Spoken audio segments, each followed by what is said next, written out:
Gera! Belezinha, Denis? Você tá bem, meu irmão? Tudo jóia. Cortei até o cabelo pra aparecer aqui com você. Você cortou? Cortei. Que bonitinho, você mesmo. Não, fui no barbeiro, né? Mas você tá bem, meu irmão. Você tá com uma luz boa. Literalmente agora. Eu vou até abrir mais. Bora lá? Bora lá.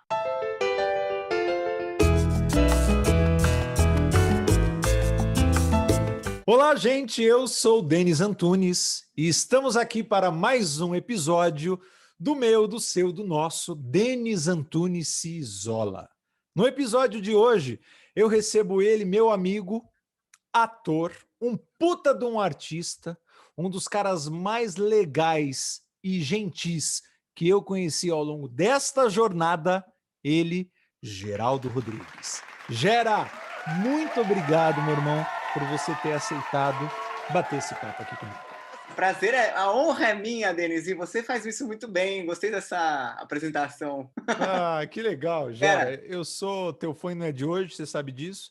Eu que verbalizo isso para você há muitos anos. A honra, acredite, é minha. A primeira vez que eu te vi em cena, você fazia um filme do Walter Salles com outros grandes amigos em comum, inclusive, e ali eu fiquei encantado, encantado, completamente encantado com o teu trabalho.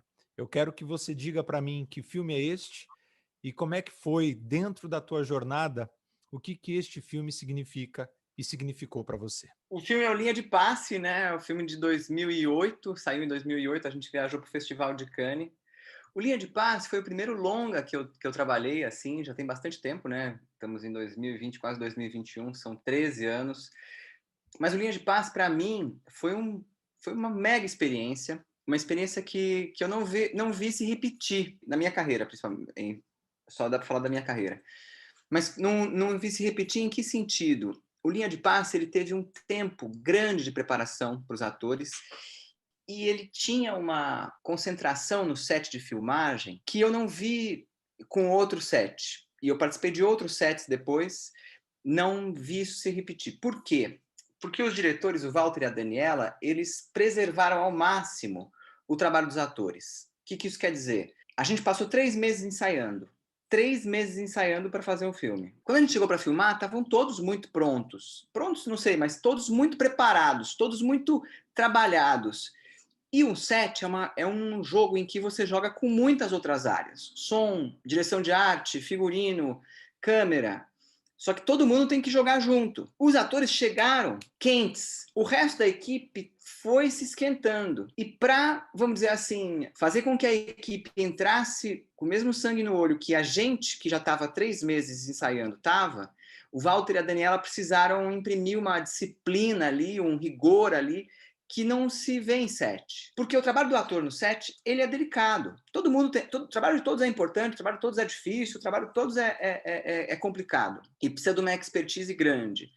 Mas o do ator, ele é mais delicado, porque o ator ele não consegue ter um controle absoluto sobre o que ele vai acionar quando ele trabalha. Grande parte do trabalho do ator é se preparar e ver o que sai, se entregar para o que acontece. Isso não se repete, isso se alguém está falando alto, se alguém bate uma claquete forte na cara, isso é delicado, isso é um cristal. Então o Walter e a Daniela preservaram pra caramba isso. Isso acho que foi um diferencial desse filme.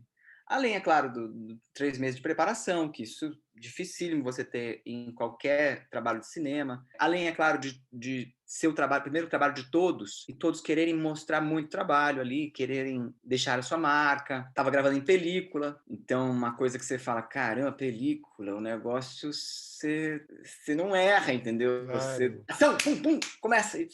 Gera, que legal, porque eu já te falei isso, repito e triplico sempre que possível para você. Eu fiquei muito encantado com o teu trabalho ali, meu irmão. E eu saí, o filme acabou e eu não conseguia sair da sala. E aquilo me impactou tanto, tanto, que eu não conseguia parar de chorar. Eu não conseguia parar de chorar. Foi muito assustador aquilo para mim, o tanto que me invadiu, assim. Aí você deve ouvir relatos e depoimentos muito parecidos por aí. Gera, a pergunta que eu te faço, ainda nesta gaveta, você atingiu um nível muito grande, uma exigência artística, talvez no seu pós, O que que eu vou fazer agora? Se isso de fato houve com você, o que que eu tenho para fazer? Será que eu vou fazer um filme do Woody Allen? Será que o Stanley Kubrick vai me convidar para eu protagonizar a nova série da Netflix, Amazon Prime? Como é que ficou essa linha de corte para você internamente, assim? E como é que você lidou com estas projeções, com estas tuas expectativas, assim, depois do filme? Denis, tive que começar a meditar. Que incrível. Eu acho que eu já tinha uma personalidade muito exigente, muito autoexigente. E depois que acabou a linha de passe, como é natural em todo. Você sente um vazio daquilo que você vivenciou, daquilo que ficou de um trabalho intenso. E esse vazio para mim foi forte. Eu me assustei e eu já fazia terapia, já fazia outras práticas de autocuidado, de autoconhecimento, né? Enfim. E aí eu falei, eu vou procurar alguma coisa diferente. Aí eu comecei a meditar. Depois de um ano, mais ou menos, passei 6 meses, 7 meses no Uruguai meditando, num centro que tem dessa prática que chama Sistema Isha. Virei do avesso, achei muito interessante, muito bacana. Uma experiência que até hoje eu pratico. Até hoje eu sou apaixonado por essa prática, porque em momentos difíceis isso me ajuda a encontrar um centro, a colocar tudo em perspectiva, entregar e confiar que as coisas vão dar certo. Obviamente, isso oscila, mas eu sei que eu tenho essa Claro. ferramenta para lidar com os baques que podem vir. Não, maravilhoso. Eu lembro, inclusive, desse teu processo. Vou aqui fazer um registro público. Eu escrevi um texto para o Gera, que depois eu acabei tendo que fazer esse texto e é o meu grande trabalho. É engraçado isso, né? Como é que as coisas funcionam, né? E eu lembro desse teu período. E incrível, Gera. Você medita todo dia? Você pratica a meditação todos os dias? Quanto Todo tempo, dia, Gera? Quanto tempo? 1 hora. 1 hora por dia. É. Incrível. Gera, eu tô começando agora nesse negócio e eu tenho meditado 3 minutos e às vezes assim eu sinto vontade de morder a parede. É natural no começo, assim, e depois a coisa flui? Me ajuda, me O meu é ilumine. fácil, Denis. O meu é diferente. Esse que eu pratico pode ser deitado, não precisa ficar com a mente em branco. Então eu faço meia hora de manhã, meia hora de noite. Me ajuda a Ah, que dormir. incrível. É uma moleza, entendeu? Não é Tá. essa meditação que você tá ali, se alguém passa atrás com uma varinha, se você não tá com a coluna. Isso! Não, O meu é a meditação dos relax, sim, entendeu? é ótimo, ótimo. Mas É Gera, uma meditação uruguaia. É uma meditação sim, mais uruguaia. tranquilo, né? Mais tranquilo, assim, na milonga, na milonga. Ô, Gera, mas me fala uma coisa, esse processo teu de dentro para fora, mas me explica esse de fora para dentro. Como é que você, como ator, como artista, teve que lidar assim com a tua carreira, eu digo no dia a dia, na prática, os teus trabalhos futuros, como é que você encarava esses convites? A sua linha de corte estava lá em cima ou não? Depois que você voltou do Uruguai, a coisa deu uma assentada. Bom, eu acho que eu me vejo assim como um cara bem aberto. Eu não sinto que eu sou restritivo. Agora, vamos falar de carreira, a gente tem que falar de uma coisa que é complicada, que é a carreira do artista, não só do Gera, de qualquer artista. E eu acho que a gente, ao mesmo tempo que tem muitas oportunidades hoje em dia, o ator hoje tem muitas oportunidades. Talvez os artistas em geral hoje tenham mais oportunidade do que em qualquer período da história tiveram. Por quê? A tecnologia, as máquinas plantam lá no campo facilmente. Então, o que antes precisava de 200 pessoas, hoje meia pessoa faz. Na indústria, a mesma coisa. Para nós, sobra entre aspas, mas para nós sobram oportunidades no setor de serviços e criativo. Penso, economia brasileira, além do agronegócio, turismo, serviços, comércio, alguma indústria, pouca. E o artista, no meio disso, apesar dele ter muitas oportunidades, é uma carreira que é profissionalmente recente. Não tem um ator com plano de carreira. Só tem plano de carreira quem tem um contrato na Globo, mas até a Globo está com contratos por obra. Não existe um plano de carreira para o artista. Quando você é jovem, você acha que em algum momento você vai estourar, que em algum momento você vai, enfim, sair da rodinha dos ratos ali que ficam correndo e vai conseguir um lugar. Mas isso não é isso não é a média não é assim. São pouquinhos que encontram um grau de celebridade grande assim. Então eu acho que a carreira do artista, do ator, ela está passando por um processo de profissionalização e que enfrenta barreiras, direitos de autor, que o pessoal chama de direitos conexos, direitos de imagem, que é uma confusão aí. Eu estou começando a estudar essa parte porque a gente que trabalha numa obra a obra reprisa e você não recebe mais. Na pandemia, os atores impossibilitados de trabalhar e os serviços de streaming sendo mais e mais assinados, e quem criou e quem trabalhou fazendo o quê? Nada, esperando passar. Então, acho que é necessário, acho que para o artista hoje, em geral, olhar para o seu trabalho de uma forma mais assim coletiva, para que a gente consiga entender quais são os gargalos e ir atrás do que são direitos que vão promover para a classe um grau profissional melhor. Não individualmente porque eu fechei um contrato de 400 pau para apresentar um comercial que precisava ser eu, mas para que a classe tenha piso, tenha média, tenha o júnior, tenha o normal, tenha o sênior, entendeu? E eu acho que é um processo que que é importante para a gente. Você sabe disso, você também trabalha com o mundo corporativo, é outro tipo de pensamento. A gente tem que rebolar para encontrar isso também na nossa carreira. Não vai deixar de ser criativa, não vai deixar de ser livre, entre aspas, assim, mas vai dar um pouco mais de conforto para que você exerça a sua carreira sabendo aonde você pode chegar. Perfeito, perfeito, Gera. Ótimo olhar do macro. Aproveitando a oportunidade, para você que nos ouve pelo seu tocador preferido, segue o Denis Antônio Cisola, que isso é um bocado importante. Se você está nos assistindo através do YouTube, dê o seu like, que isso também nos importa muito. Gera, aqui no nosso programete, a gente possui alguns quadros. E eu vou oferecer para você o nosso primeiro. É o famoso ping-pong, senhor Gera. Perguntas toscas para respostas sinceras, tá? Eu vou te provocar com algumas situações e você de sopetão e de maneira muito honesta, abre o teu coração e nos responda. Pode ser? Pode ser. Música ou silêncio, Gera? Música. Gera ou Geraldo? Gera. Você prefere rir ou você prefere se emocionar? Ri. Ri também é se emocionar. Só durmo quando? Eu durmo tão fácil, Denis. Nossa, eu fecho o olho, eu durmo. Que É inveja. impressionante. Eu posso estar aqui, se eu encostar, eu durmo. Gera, se a sua mãe se casasse com o ídolo dela, quem seria o teu pai? A minha mãe, ela acho que se casaria com o Drauzio Varela. A minha mãe é um caso daqueles que a gente estava falando. A minha mãe, ela se formou médica. Ela escolheu ser médica. Tá. Mas minha mãe é uma pessoa tão sensível, tão que gosta de arte, de cultura, que acho que se ela tivesse nascido no ano que eu nasci, ela seria uma artista de outra área, que não a Sei. medicina. Perfeito. Sóbrio ou chapado, Gera? Sóbrio. A minha alucinação é suportar o dia a dia. Eu já diria Belchior. Perfeito, perfeito. O que mais falta no mundo? Generosidade. Liberdade para mim é? Liberdade para mim é desapego. Do que a arte é capaz, Gera? Tudo. Salvação. E para finalizar esse nosso primeiro quadro, quem é o Gera? Um cara sensível, Ótima resposta. com a delícia e a dor dessa característica. Gera, você foi um dos primeiros caras dentro do nosso ciclo, dentro do nosso hall de teatro, dentro da nossa geração, talvez, um dos primeiros a sair um pouco desta bolha. O que isso significa?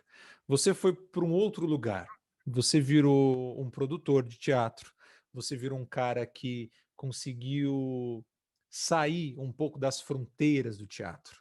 Ou seja, você é um cara que vislumbrou o mundo corporativo, que quis sempre fazer com que o seu teatro fosse acessível por esta galera. Como se deu essa trajetória e por que você buscou isso? Ou seja, por que hoje você é um cara que é um produtor de teatro, que fala com empresas? Por que você faz o que você faz hoje? Acho que várias coisas, Denis. É um misto de necessidade e de vontade de contar histórias que eu acredito. Acho que as duas coisas foram juntas, me levando para esse caminho, com companhia de pessoas incríveis, atores, produtores que embarcaram junto.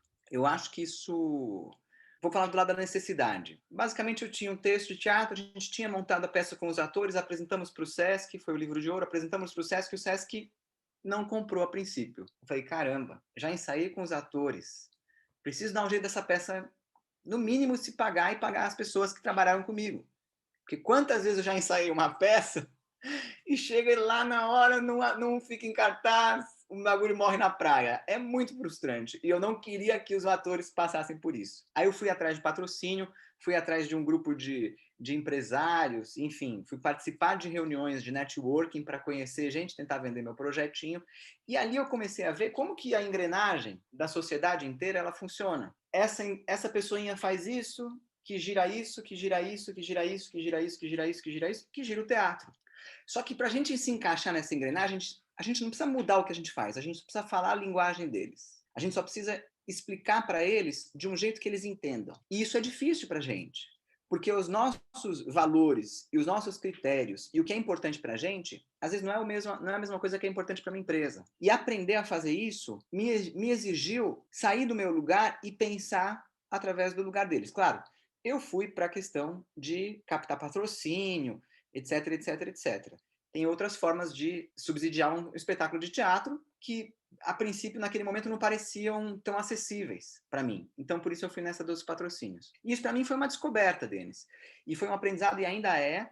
Por quê? Porque essa questão de que eu estava falando, o ator não tem um plano de carreira, eu falar isso, um ator vai olhar para mim e falar, é claro que não tem, Gera, nunca teve, nem terá, não faz parte. Aí eu pergunto, por que não faz parte? Por que nós, que contribuímos para a sociedade, que temos um saber, que estudamos longamente, que nos dedicamos a uma série de aprendizados e que proporcionamos para a sociedade, muitas vezes, um farol para discutir questões lá da frente, formas de ver o mundo diferentes, histórias diferentes, um povo que só conhece as mesmas histórias resolve os problemas do mesmo jeito. Um povo que conhece uma diversidade de histórias resolve os problemas de uma diversidade de maneiras. Por isso o artista é tão importante.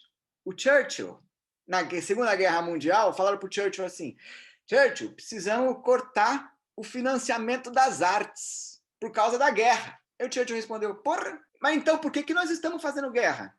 Se não é para defender a nossa arte. E os caras do governo, etc., todos os políticos, todos os diplomatas, todo mundo pensa, nossa, o Churchill, grande estadista, e defendem a nossa cultura, defendem a nossa arte, é prioridade para eles transformar teatro, música, cinema, dança, museu em uma coisa assim que você defende mesmo diante de uma guerra? Maravilhoso. É engraçado, né? Mas, enfim, então eu acho que a vivência no mundo corporativo me fez valorizar mais o que eu faço, porque eu aprendi a vender o que eu faço, vender no bom sentido, porque se você não está vendendo, as pessoas não vão querer te pagar. Então eu preciso vender de alguma forma a minha arte. Claro, entra em muitas discussões sobre o que tem que ser público, o que tem que ser acessível, o que tem que ser gratuito, o que faz parte da formação da pessoa e que ela deveria poder acessar. Isso entra também nessa discussão. Mas, ao mesmo tempo, a gente tem que entender que nós, como artistas, de alguma forma, a gente tem que... E isso é difícil, porque tudo joga contra, mas temos que nos valorizar. E nos valorizar não quer dizer, você tem que se valorizar. Pô, muito fácil falar. Ninguém está querendo pagar o cara para trabalhar. Como é que ele vai se valorizar? O que eu quero dizer é a gente tem que se unir para marretar essas ideias. Para falar assim, o ator tem que ter um plano de carreira. Não dá para você esperar que a pessoa trabalhe em condições ruins. Especialmente grandes empresas, grandes corporações, coisas assim.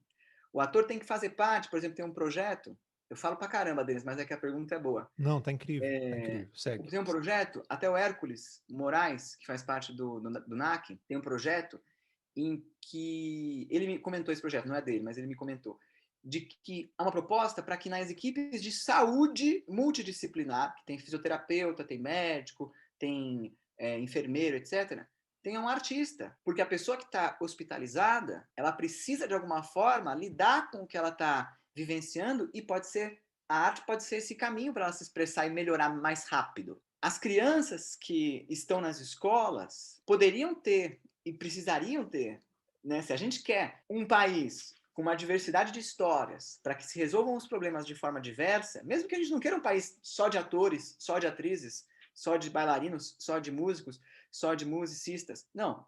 Mas um país que tenha formas diversas de lidar com as questões, com os desafios, teríamos que ter aulas de teatro, música, dança, pintura desde o ensino infantil. É um Perfeito. custo minúsculo, é o custo da mão de obra daquela pessoa, daquele professor, sabe? Não precisa construir Claro, não está um no externo, arsenal, né? não é um tanque de guerra que vai te cobrar, vai te custar, não é inclusive não é, a gente pensa, né?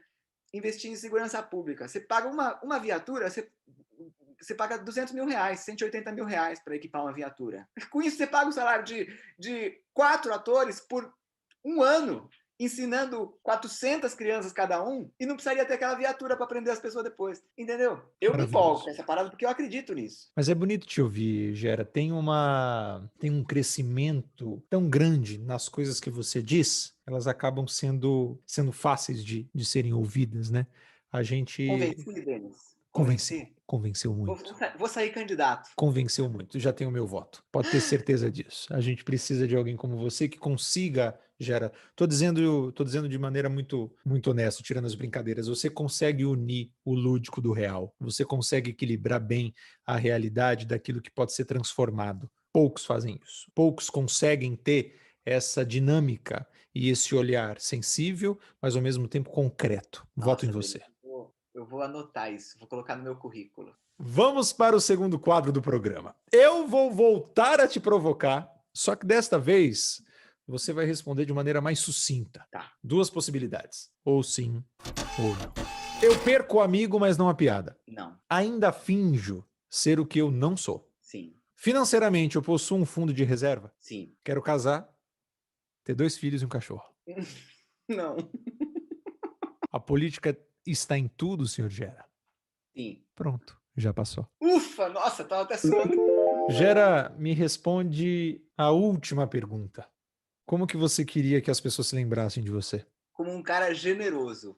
Eu que te conheço já há um certo tempo, embora sempre distante, mas ao mesmo tempo sempre por perto, você sempre me deu sempre ofereceu tua gentileza, assim, sempre ofereceu teu ouvido, o teu bom senso, a tua percepção, a tua palavra, e por mim você será lembrado como este cara generoso. Gera, obrigado pelo papo, viu, meu irmão? Muito obrigado mesmo. Parabéns por essa iniciativa, cara. Você tá mandando muito bem, é muito legal.